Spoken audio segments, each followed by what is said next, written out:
Greetings everyone, it's Diamond Studios and I'm back for yet another episode of the Mario Marathon. Yes, I know, I probably should have come up with a more inspired name than that, but it's too late and I suck at naming things. Fuck you, stop laughing. Regardless, the last episode of this review marathon covered a major transitional point in the Mario franchise. The series jumped into the ever more complicated third dimension. That game, Super Mario 64, was one of the launch titles for the N64, and would go on to define the series for a new era. In spite of a few quibbles and dated aspects, I still love Mario 64 and consider it one of my absolute favorite entries into the franchise, like top 3 material. Now that I finally got a chance to lay my thoughts out on it once and for all, it's time to move on to the next 3D game in the series. This time, I'm going to be reviewing the follow-up to Mario 64, its indirect sequel, Super Mario Sunshine for the Nintendo Gamecube. This is a game I've been itching to cover for several years now, even more so than Mario 64. I don't have as much history with Sunshine as I do SM64, but I still remember watching gameplay videos on YouTube. Even though I was unnerved by certain aspects, I was still captivated by what I saw and wanted to play the game one day. I could have done that too. While I didn't own a GameCube, I had a cousin who did, and I even had a Wii with backwards compatibility, though I didn't know this at the time and I didn't even own a GameCube controller or memory card. It wasn't until 2018 when I would once again gain interest in playing the game for myself, and I would later end up buying a GameCube along with a copy of Sunshine. Once it finally arrived in the mail, I set up the console and immediately started a new save file. And let me tell you, I was not expecting what this one had in store for me. Not only did I like it, I was absolutely blown away by just how much I outright loved it. I went in with middle-of-the-road expectations, but came out pleasantly surprised. I enjoyed the game so much, in fact, that I would end up getting 100% completion, and then I did it again 1 month later. And then again. And again. I would repeatedly revisit it just because I didn't want to stop playing it. By the end of the year, I officially declared it my favorite game on the GameCube. As time went on and I played the game a few more times, it quickly became my favorite game in the series, and my favorite platformer in general. I just love Super Mario Sunshine more than I can ever possibly describe, but for the sake of this review, I'll try. As usual, I'll begin with some development history. This is going to be a bit lengthy like last time, so feel free to skip ahead to this timestamp if you're not interested in any of that. Once the N64 was released in 1996 along with the absolutely stellar launch title known as Super Mario 64, Nintendo was quick to begin developing its successor. It was very clear that the N64 wasn't turning the profits expected, due in large part to the Sony PlayStation becoming a runaway success. As such, Nintendo began developing a new platform that would incorporate next-generation technology, one that would be more comparable in power to the Sega Dreamcast and the upcoming Sony PlayStation 2. Early prototypes of the new console, or Dolphin as it was then named, incorporated highly experimental motion controls, something that had never even been done successfully before. The console was also planned to support stereoscopic 3D imagery, but these features were scrapped in favor of a more traditional system. These ideas would later evolve into the Wii and 3DS respectively. However, the biggest change the Dolphin was going to have was its use of an optical disc media format, something the PlayStation, Sega Saturn, and many other consoles had already done. This console was eventually revealed at E3 2000 under its final name, the Nintendo Gamecube. Just like its predecessor, the N64, the Gamecube would use the then advanced CPU and GPU to render 3D polygons, except it was way more powerful than the N64, being able to render in a maximum of 128-bit rather than 32-bit or 64-bit. It also had a much faster clock speed. It was Nintendo's entry into the 6th generation of gaming, which I personally consider the golden age of the industry. It was the second most powerful system of that generation, behind the Xbox, despite the relatively limited space brought up by the mini-disc format. When the console launched in 2001, there was no main series Mario platformer, but rather a different game called Luigi's Mansion. It featured Luigi as the lead protagonist and was inspired by the Ghostbusters in that you use a vacuum to catch ghosts. This disappointed hardcore Nintendo fans who wanted a Mario platformer to be included in the console's lineup. Luckily for them, a Mario game was on its way. At Space World 2001, a new Mario game was shown off, Super Mario Sunshine. It was a change of pace from the previous Mario games, focusing on a tropical island aesthetic and giving Mario a water pump. When the game released in summer 2002, it became one of the best-selling GameCube games, but even then the sales weren't extremely high because the GameCube and Xbox were getting their asses handed to them by the PS2, which would go on to sell over 155 million units. It still remains the best-selling console of all time to this day. Despite this, it was still a critical success at the time, but once Super Mario Galaxy came out in 2007, most people began to look back at Super Mario Sunshine in an overwhelmingly negative light for a wide assortment of reasons. This consensus seems to exist to this day, but recently a minority of people have come to its defense. And that's more or less how things are today. As the years have passed, more and more people have come to the game's defense, but it remains a relatively polarizing entry in the Mario series to this very day. This has been only furthered by the release of Super Mario 3D All-Stars in 2020 on Switch, which included the first ever re-release of Sunshine. Thus, a lot of differing opinions on the game were expressed, and it was actually many people's first time playing the game. So now it's time for me to lay my own perspective. As I said in this review's introduction, Super Mario Sunshine is my favorite platforming game and my favorite entry in the Mario series. Yes, we've reached the apex of this retrospective, and one of the main reasons I wanted to do it in the first place. I just love this game to the core, but I understand that not everyone will agree with me, and that's perfectly fine. I just ask you to keep an open mind and hear me out, okay? Alright then, now that I've laid that out, it's time for the moment we've all been waiting for. I can finally express my love for Super Mario Sunshine and explain in no uncertain terms the reason I absolutely adore it. So sit back, get comfy, and most of all, enjoy. As always, I want to kick this review off by discussing the story. This game doesn't have an impressive story or anything, but it's actually pretty interesting for a Mario title. In fact, I'd say it is my favorite plot in the series up to this point, since it actually attempts to do something a little bit more involved. While it is the typical Peach got kidnapped, go and save her plot, it has a few interesting twists to this general formula that help it feel distinct from the norm. The game presumably begins right after the events of Super Mario World. Mario, Peach, and the Toads are taking a vacation. They're joined by Toadsworth, an advisor to the princess, as they travel to their destination, Isle Delfino, a sun-bleached island in the middle of the ocean inhabited by strange creatures known as Piantas, where the sun shines 24 hours a day.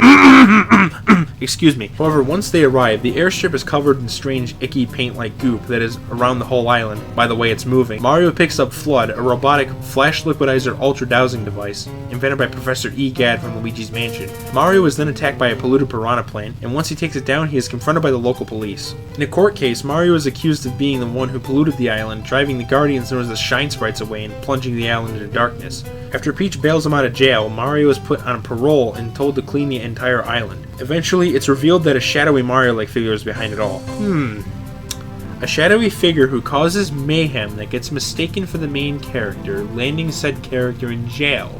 Now where have I heard that one before? Yeah, as I said in my review of the game, this plot is strikingly similar to that of Sonic Adventure 2. I will forever make that comparison, damn it, because there's too many similarities for this not to have been inspired by SI2 in some way. Anyways, this shadowy figure turns out to be Bowser Jr. He kidnaps Peach, taking her to Bowser's evil hot tub in the sky. And okay then. As it turns out, Bowser sent his son to frame Mario for the crime, which is actually the smartest evil plan he's ever had. His base is located at the volcano near the head of Isle Delfino called...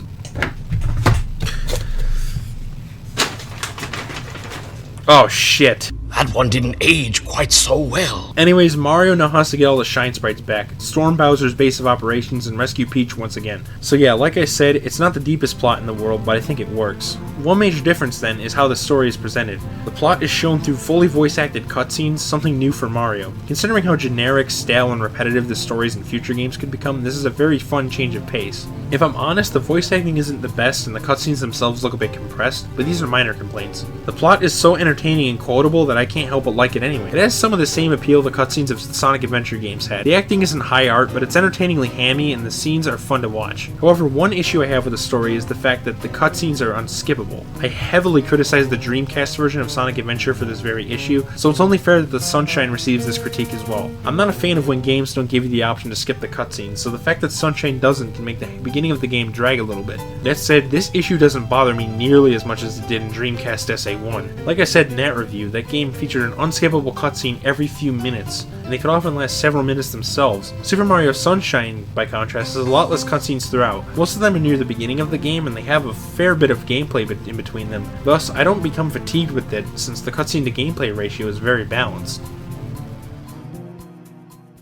With the story discussed, let's move on to the visuals, and oh my god, they are absolutely incredible! I'm not kidding, Super Mario Sunshine is one of the most beautiful games I've ever seen, which is incredibly impressive considering it was an early release Gamecube game. When you compare these graphics side by side with Super Mario 64, it looks like one of those before and after ads. Sunshine is an incredible step up from the graphics of that game, which you'd expect given the Gamecube is leagues more powerful than the N64. Don't get me wrong, I think Super Mario 64 had decent graphics for an N64 launch title, but they're starting to show their age. In stark contrast, Sunshine's visuals haven't aged a day, and the game continues to look beautiful nearly 20 years after its release. Why do I love these graphics so much? Well, I think the footage you're looking at right now sort of speaks for itself in this regard. Super Mario Sunshine's graphics are bright, colorful, and all around pleasing to the eyes. The environments and models are surprisingly high poly for a 2002 release, and the textures are very well drawn.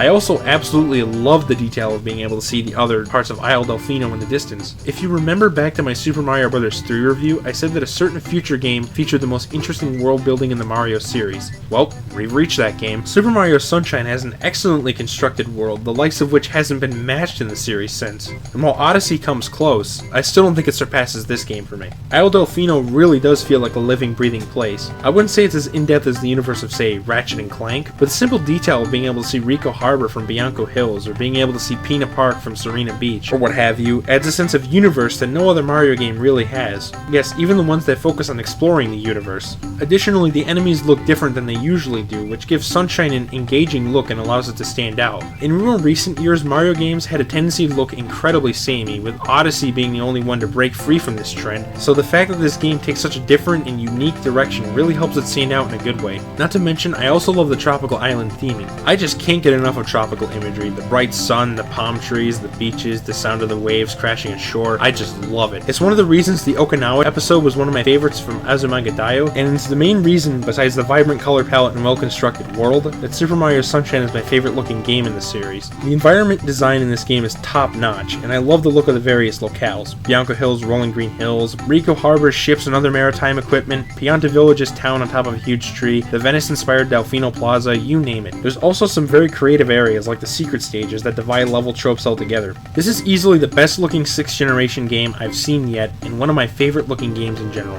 Honestly, I'd say Sunshine can pass off as an early Wii title, it looks so good. Which is super impressive considering how early on in the generation it came out. Next, the soundtrack. I've been singing my praises of this series' music, and Super Mario Sunshine is no exception. This game has a fantastic soundtrack, and it's unfortunately a bit underappreciated compared to the other games in the series. The songs sound great, with almost CD-quality instrument samples, since the Gamecube is capable of doing such a thing with its optical discs. Also, unlike Super Mario 64, each of the main stages has its own dedicated theme, alongside multiple songs for secret stages, bosses, and various timed events, so it doesn't get as repetitive. The music itself perfectly fits the theme of adventure on a tropical island, and it incorporates instruments such as the steel pan drum and accordion. As always, why not have a sampling of some of the best tracks in the game?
Holy crap, that is some good music. It's not the absolute best Mario soundtrack, and I'd probably say I prefer the music of Mario 3, Mario Land 2, and SM64 overall, but I think Sunshine's soundtrack is excellent in its own right and fits the tropical theme of the game very well.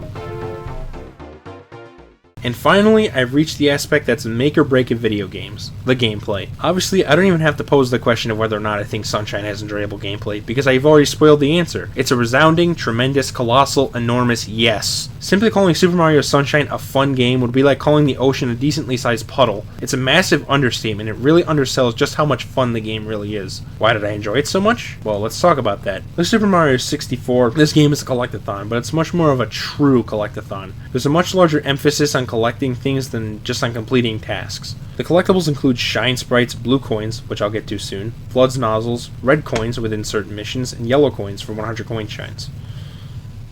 Let's start with the controls. Long story short, they are easily the best controls I have ever had the pleasure of using in a 3D platformer. I'm serious. As much as I love the controls of many other games, like Super Mario 64, both Sonic Adventure games, the Spyro trilogy, the PS2 Ratchet and Clank games, Pac-Man World 2, SpongeBob SquarePants Battle for Bikini Bottom, and many more. None of them quite match up to the level of satisfaction, smoothness, and pure fun of the controls in Sunshine. Everything from the perfect momentum and jumps to the incredibly useful and precise acrobatic moves to the satisfying swoosh noises every move makes. The controls in this game are the closest a 3D Mario game has ever come to perfect handling. I especially love the new spin jump, which is simply incredible. It's very useful, its sound effects are the most satisfying in the game, and as such I use it at every chance I get. This, like the other games I mentioned, is one of those games where simply running and jumping around is satisfying in itself. The camera controls have also seen a massive upgrade from the last game. If you remember back to my last review, I said that the camera controls were dated and somewhat annoying, and the camera had a tendency to get stuck on stage geometry. It wasn't that hard to get used to, and there were multiple camera modes, but it was still far from perfect. Sunshine, by contrast, has no such barrier to entry. You're allowed full analog camera control on the C-stick at all times, and it feels incredibly good. Pushing a direction on the stick continuously rotates the camera for as long as you hold it there as well, so there's no more of that snapping angle nonsense. You can also recenter the camera by pressing one of the shoulder buttons, which is a feature I never knew I wanted in Super Mario 64. However, the control scheme isn't 100% perfect. The swimming, for example, is a downgrade from SM64. It's not terrible, but not as fun since it's slower and not as conducive to a 3D space. The water sections in Noki Bay with Flood feature tank-like controls, which can make movement in these sections a little sluggish as well. The mud boat, however, is the worst of all, since it has a confusing control method for first-timers. If you spray to the left or right on the front of the boat, it will turn in the directions opposite of where you're spraying, which is what you'd expect, but it does the opposite if you do this from the back of the boat. It was done this way to be more realistic, since that's how the momentum of turning a boat around works. Take it from someone who did rowing for 3 years, but it's understandably confusing for first-time players. In spite of these blemishes, Super Mario Sunshine is easily my favorite controlling 3D platformer of all time, and like I said, it's one of those games that is a hell of a lot of fun just to run and jump around in. Also, because I don't have anywhere to mention this, Yoshi is in the game, making his playable debut in a 3D Mario game. I generally like his inclusion, and he manages to spice up the mechanics decently whenever he appears. I especially love how he greatly increases your jump height.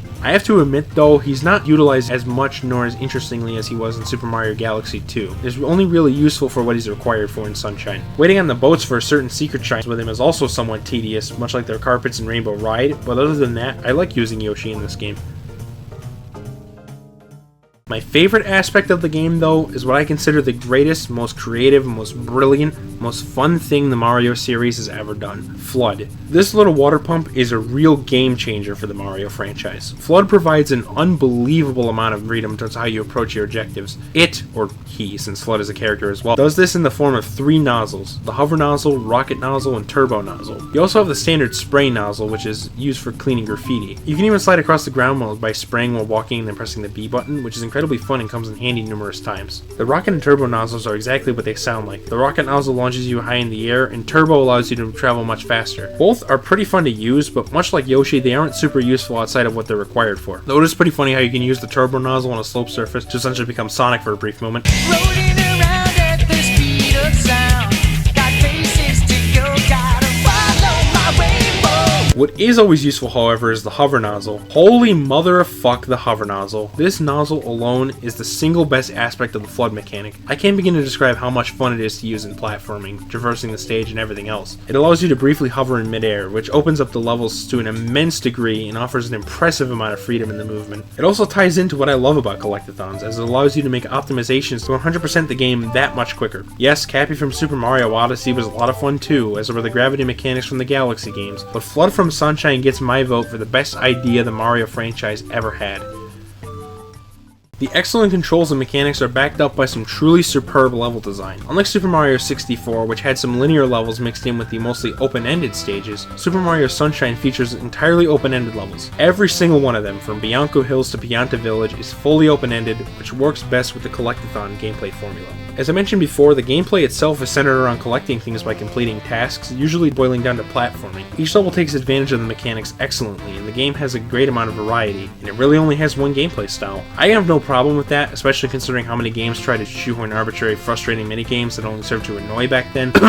Crash 3! Quite frankly, I'm impressed at how much variety they were able to get out of these mechanics, all by simply changing up the structure of the levels themselves. Like I said many times, I like alternate gameplay styles when done well, but when a game can do what Sunshine does and get a lot of variety out of one type of gameplay, I like that just as much, if not more, since it shows a greater amount of developer skill and confidence. Not that the developers of games with multiple gameplay styles are immediately untalented, I'm just saying this is what that usually clearly shows. In addition to the standard open stages, Sunshine also features some linear levels, again tying into my point about the game's variety. Each main level has at least one secret stage. These are challenging linear levels that act as one of the missions in the level. However, you don't have Flood your first time visiting them. This puts an interesting spin on the platforming as you have to be much more careful now. These stages are some of the top highlights of this game for me. They're a welcome change of pace that require careful movement since you no longer have Flood to use as a crutch. I find that it shakes up the gameplay without straying too far. The game's amazing control also helps a lot, and the actual design of the platforming of these missions is challenging, engaging, and fun as all hell. None of these levels are based on cheap bullshit gimmicks. No, not even the Secret of the Village Underside, which isn't nearly as bad as many will accuse it of being, unlike the Crash Bandicoot trilogy, so I consider them fun breaks from the standard collectathon gameplay. From 100% completion, you'll also revisit these levels to collect 8 red coins in a time limit, except you have Flood this time around. These are fun for me for the same reasons as the first visit to these secret stages is, as they're challenging and exhilarating while still remaining entirely fair. Although it does kind of annoy me that you have to repeat the build up to these shrines. It's mostly the Delfino Casino secret that gets on my nerves actually, since you have to play around with the slot machines in a janky card flipping game to reach the stage. Twice. Woo. And that brings me to the 100% completion experience. Most people seem to have the impression that Sunshine is an overly difficult or tedious game to fully complete, and to that I say, no. It just isn't. Super Mario Sunshine has my favorite 100% experience in the series, since it's most consistently challenging and fun of all the games for me. A grand majority of the shines are fun to go after and collect. Sure, there's the occasional annoying one like the Poison River, the annoying and tedious boat ride to reach it, and the damn pachinko machine with its broken and damn near luck-based physics, but these are few and far between. In addition to the shines, you have 240 blue coins to collect. These are generally hated because they're apparently hard to find, but I couldn't disagree more. I quite like the blue coins since they provide an excellent incentive to explore the levels. Yes, I get it. Occasionally there's one or two that can be a little annoying to find and you might need to look them up, but that doesn't matter to me because I find it incredibly fun to see how quickly I can collect them all from memory and repeat playthroughs. I get that this is mostly because I have experience, but I still enjoy my time with it, so I don't know what to tell you. Anyways, Sunshine's 100% experience is my favorite in the entire Mario series and probably in gaming history. Are people seriously telling me they'd rather waste their time on annoying motion control garbage and green stars from the Galaxy games, or spend an eternity collecting 1,000 moons in Odyssey? Don't get me wrong, I like those games too, but the reason I prefer Sunshine is because I find its 100% experience to be way more intrinsically rewarding and fun in itself. Hell, I even like it more than 100% in SM64 because of its more consistently challenging and in a good way. I like going for 120 stars in SM64, but 120 shines in Sunshine provides me with a more challenging and rewarding experience, and I absolutely love it. And it's also less repetitive, so yeah, there's that too. The only thing I'm not a fan of from the 100% experience is the lacking reward for finding the blue coins. I enjoy hunting for them enough to justify going after them, but it still would have been nice for the coins to do something other than just serve as currency to buy shines. If I had to suggest something, why not unlock a secret stage every time you need to spend 10 blue coins? It would add some extra in content as a reward for collecting the coins, but it would also still perform their current function of purchasing shines. This is yet another reason why 3D All-Stars was so disappointing. Yeah, it's nice to have the game in widescreen, but if you're not going to make some additions to justify the $60 price tag, why even bother re-releasing the games in the first place? Whatever, moving on. However, even with all the praise I've given it, Sunshine isn't a perfect game. Unfortunately, it had a similar fate to Crash to Insanity. It was rushed during development, and a lot of planned content was cut. As is, Sunshine has 7 main levels compared to the 15 of SM64, when it was originally planned to have 12. Yeah, 5 whole levels were cut. That's even more cut content than Super Mario World. This does lend itself to a little bit of padding, such as the red coin time challenges and the secret stages, but I don't mind that much since I found these things to be generally enjoyable. My biggest criticism of Sunshine, however, is the structure. Unlike Super Mario 64, which allows you to get any star in any order, Sunshine is much more rigid. Despite all the freedom you have inside the levels themselves, you're required to get at least 7 of the 11 shines in each level in a specific order. The only time you can deviate from this is in Bianco Hills, when you can get the second shine before the first one. You're also kicked out of the level after getting a shine, but it's much more justified here. The level changes substantially between each visit, as each level has its own self-contained story, though each one does boil down to Shadow Mario showed up and did a thing. Still, as much as it's justified by the story and as much as it doesn't bother me, I have to admit that the structure is a bit of a step down from the greater openness of SM64. The bosses in Sunshine are also generally better than SM64's pathetic offerings, but they're still not super great. They generally require more strategy than before, but none are particularly challenging. The bosses are also repeated a few times throughout the game as well, which can lend itself to a bit of repetitiveness here and there. Still, the game does have some pretty enjoyable fights every once in a while. My favorite one is probably the Phantom Manta boss from Sirena Beach. This fight is against a gigantic, ghastly manta ray spirit, one which attacked the beach hours ago and caused Hotel Delfino to sink underground. The boss is taken on by spraying it, of course, and when you do that, it will split into into two smaller versions of itself, similarly to a slime from Minecraft. The longer the fight goes on, the more mantis spawn in, until there's a bunch of tiny ones all pursuing you at once. It's a fast-paced, challenging, enjoyable fight, and is one of the highlights of Sunshine as a whole. It would be cool if the other bosses were like this, not necessarily the same idea, but rather other creative ideas that present interesting challenges like this one does. But as is, most fights are just kind of okay.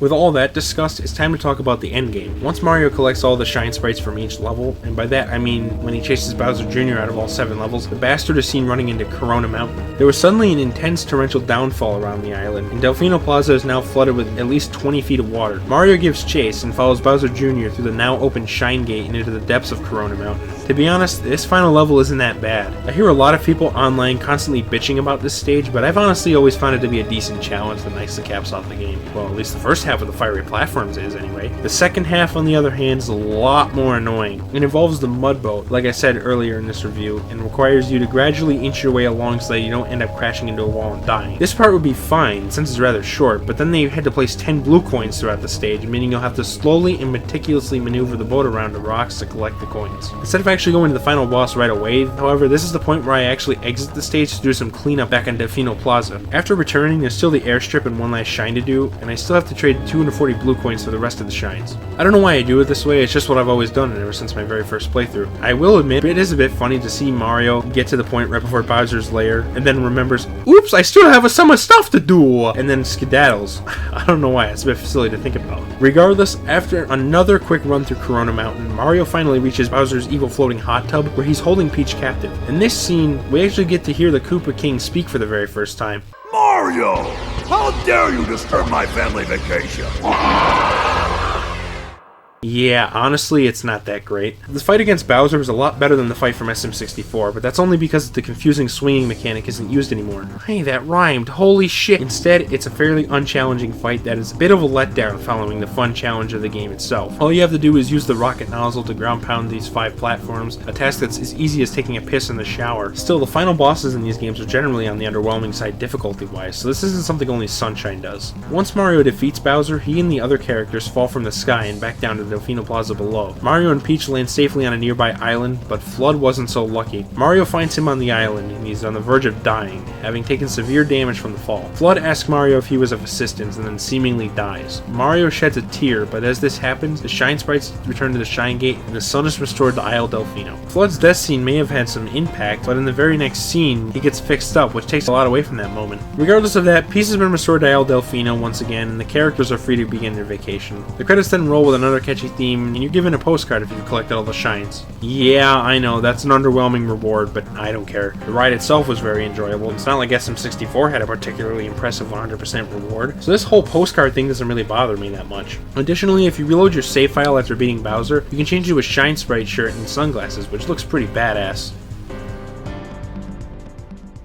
And that more or less wraps my thoughts on Super Mario Sunshine. Overall, I think it's an incredible game, and it gets my vote for the best entry in the Mario franchise. I just love pretty much everything about it. The story is very original for a Mario game, the graphics are gorgeous, the tropical theming is fantastic, the art style is very unique, the music is incredibly underrated, the camera and controls are the best I've ever seen in a video game, the level design is very well done for both the main stages and secret levels, bosses are improved over SM64, the 100% completion experience is my favorite in the Mario franchise. Yes, that includes the blue coins, and most of all, the flood mechanic is an incredible idea with fantastic implementation and tons of platforming potential. It's not a perfect game since the structure is more restrictive than Super Mario 64, the full completion reward is fairly lacking, and there's some repeated content because development was unfortunately rushed, but none of these things come anywhere close to preventing this from being one of my favorite video games of all time. Sure, it may have been rushed in development, but so was Super Mario World, so were Sonic 2 and Sonic 3 and Knuckles. Rushed development doesn't automatically mean a game is bad. It just means that developers have to work harder to make something good. Thankfully, Nintendo did just that, and they successfully made an awesome game that I can replay any day and still enjoy. If you haven't played Super Mario Sunshine, I would absolutely recommend you get around to that sometime. Fortunately, a Gamecube copy will run you at least $60, and 3D All-Stars is out of print, so your best bet is probably Dolphin. It's one of the best emulators out there, and it runs Super Mario Sunshine quite well from my experience. Regardless, Super Mario Sunshine is an incredible game, and all the things I've described in this video allow it to go down as one of my favorite games of all time.